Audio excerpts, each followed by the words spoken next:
Assalamualaikum warahmatullahi wabarakatuh. Halo, selamat pagi. Apa kabar semuanya? Perkenalkan, saya Aisalina Rusjadi, perwakilan dari kelompok 2 X IPS 2. Di sini saya ingin mempresentasikan hakikat dan demokrasi. Berikut nama-nama kelompok 2. Yang pertama ada saya sendiri, yaitu Aisalina Rusjadi.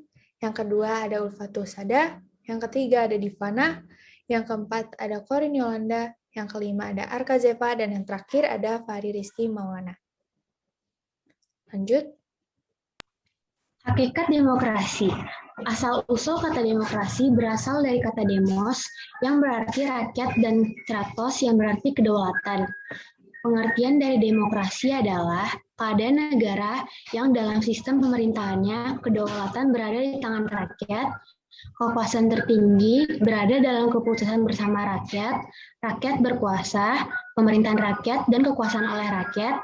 Jadi hakikat dari demokrasi adalah pemerintah dari rakyat, pemerintah oleh rakyat, pemerintah untuk rakyat. Next. Klasifikasi demokrasi. Demokrasi dianut oleh berbagai negara di dunia. Namun, pelaksanaannya berbeda dari sudut pandang masing-masing negara. Varian demokrasi ini lantang membuat demokrasi memiliki berbagai bentuk menurut sudut pandang tertentu. Selanjutnya, klasifikasi demokrasi berdasarkan titik berat perhatiannya. Yang pertama, ada demokrasi formal, yaitu demokrasi yang menjunjung tinggi persamaan pada bidang politik, tanpa mengurangi atau menghilangkan kesenjangan dalam ekonomi. Penganutnya adalah negara-negara liberal. Yang kedua, ada demokrasi material.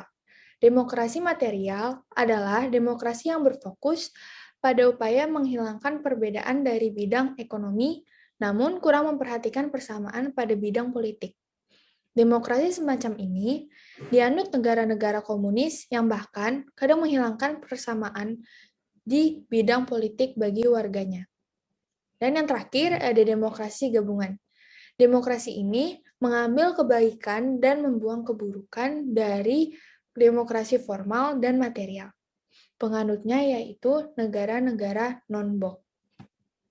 Selanjutnya, berdasarkan ideologi, ada demokrasi konstitusional atau demokrasi liberal. Demokrasi ini didasarkan pada kebebasan atau individualisme. Kekuasaan pemerintah terbatas oleh konstitusi. Demokrasi rakyat atau demokrasi proletar.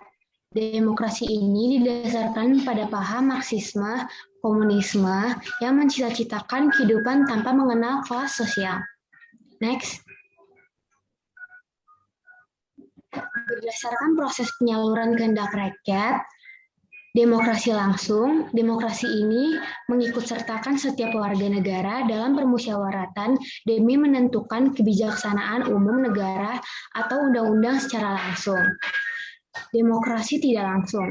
Demokrasi ini menganut paham sistem perwakilan. Demokrasi perwakilan biasanya dilaksanakan melalui pemilihan umum. Next. Lalu, contoh penerapan hakikat dan klasifikasi demokrasi. Yang pertama, ikut serta dalam kegiatan pemilihan ketua OSIS, ketua kelas, maupun kegiatan lain yang relevan. Yang kedua, mengikuti pemilu presiden dan wakil presiden. Yang ketiga, setiap anggota keluarga bebas mengeluarkan pendapat. Yang keempat, berlaku adil terhadap seluruh anggota keluarga. Yang kelima, tidak adanya diskriminasi. Yang keenam, pemimpin mendengarkan aspirasi masyarakat. Selanjutnya, kesimpulannya adalah, demokrasi adalah keadaan di mana semua orang memiliki hak suara dalam memberikan pendapatnya secara adil dan tanpa diskriminasi. Sekian presentasi dari kelompok kami, kurang lebihnya mohon dimaafkan. Wassalamualaikum warahmatullahi wabarakatuh.